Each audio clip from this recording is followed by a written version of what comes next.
Started. All right, everybody. Good to see you all here. Today I'll be talking about my topic, which is unicycling, something that I don't think it's talked about enough. Right? There's the stereotype of like something the clowns do. It's so dangerous, but actually, it's there's a lot of benefits. It's really like healthy for you, and it's not actually that hard or dangerous. So with that, we're going to do a little roadmap. This whole topic is going to contain start with my experience, why you should actually listen to me, why I'm up here and everything, why I started, then why you should unicycle. That's right, all of you. Then we'll go to how to get started, because I just feel like where do you even start with this kind of thing? It's so out there. And then we'll go to how to learn unicycle, the most exciting step, the process, how you're going to learn to actually do this whole activity. So first off, my experience. So in my freshman year of college, I read this Wall Street Journal article to talk about this guy. Next slide. This guy called Terry the Unigeezer Peterson. He was about 50 years old. Noticed he was kind of like lazy, sedentary. He wanted to like lose some weight, so he picked up unicycling, something that he hadn't done since he was like a kid. And then he just decided to do it, and he talked about how like it wasn't that difficult to learn. It was really healthy, really great for him. And I was like, wow, I mean, if this old guy can do it, then why can't I? So I decided to like pick one up and spent about a year learning how to do it in quarantine.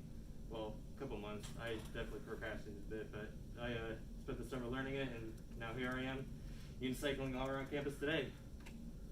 And so why you should unicycle? There's a couple main reasons I decided to was like the health benefits, because the guy talked about Terry Unigeezer. He was like, I lost about 30 pounds my first year unicycling. I was like, wow, that's crazy. So the main muscle groups that it works out is your core. It's really good for your core because you spend that time balancing, and also your calves. Muscles you're going to be like moving and stuff while you're going along. And so that's just the main reason why I did it. And go from there to how to get started. So obviously you had to have a unicycle, 24-inch, that's what I have right here. It's the best for like starting out for beginners. Smaller ones are good for like tricks and stuff, and bigger ones are good for like long distance. This is just like nice right in the middle, Goldilocks style. Optional, you can get your wrist guards, leg armor, and a helmet, stuff to protect you if you fall. When you fall, you're going to fall a lot. I'll get into that later. I use the helmet only some of the time, but you should all wear everything, you know, gotta be safe. And then after you've gotten started, we're gonna get into actually how to learn, which is what I'm doing right now. Still balance, step one. So for still balance, right, what you're gonna do is have your unicycle right in front of you, have the pedals in like a up and down, like 180-degree angle, and you just kind of hoist yourself up while you're in like the right area. So you're going to be in like a tennis court or a hallway. There's something where you can like hold onto something and there's no risk of like falling and like breaking anything, right? You're just gonna hoist yourself up like that while you look at a point straight ahead. You want to sit up, back straight, and then sit as long as you can.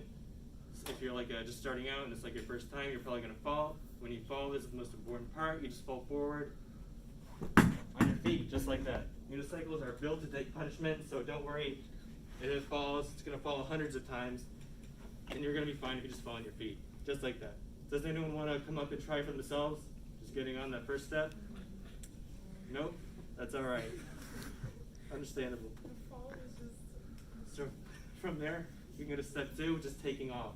So after you've really mastered the whole just hopping on, you can do this like pretty much forever. You're like, I'm good just sitting on this unicycle. You go to taking off. Next, and after that, so basically as you can see, taking off is exactly what it sounds like. You're just kind of pushing off from the ledge of the wall, whatever you're holding on to, and going as far as you can until you just inevitably fall. And I'll just demonstrate right here. It's going to look like this. You're going to go a little bit, and then you're going to fall. And that'll happen like over and over and over again. As you can see, May 7th to June 10th. It took me like about a month to really like actually start getting going from like 3 feet to 100 or so feet.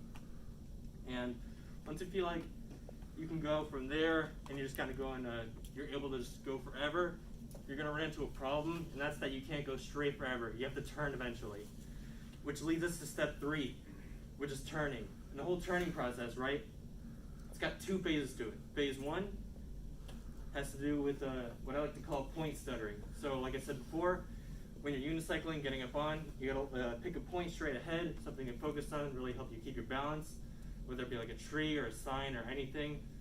And just pick that point and go towards it. That'll really help you out. And with the point stutter technique, when you're turning, what you do there is you pick a point, and then a point, and then a point, and then a point. So to demonstrate that right here, let's say I'm going straight, right? I want to go towards that door at the end of the hall. But then I want to take a right turn towards Michelle, into that little corner. What I'm going to do, I'm going to look at Brett, and then I'm going to go look at Ryan, and then I'm going to look at Michelle, and then I'm going this way. And the reason this works is because your unicycle is going to follow the direction where you're looking. So if you look one way, and another, in small increments, you'll eventually get and turn where you want to go. And you want to make this like a gradual, slow turn, as you can see what I'm doing in the video, kind of a wide turn. If you do it too fast, then you're just going to lose your balance and fall at this sort of beginning stage. However, once you feel that you've gotten to the point where you can kind of just go wherever, and you don't even need to focus on a point in the distance, you can just kind of look wherever you want you're going.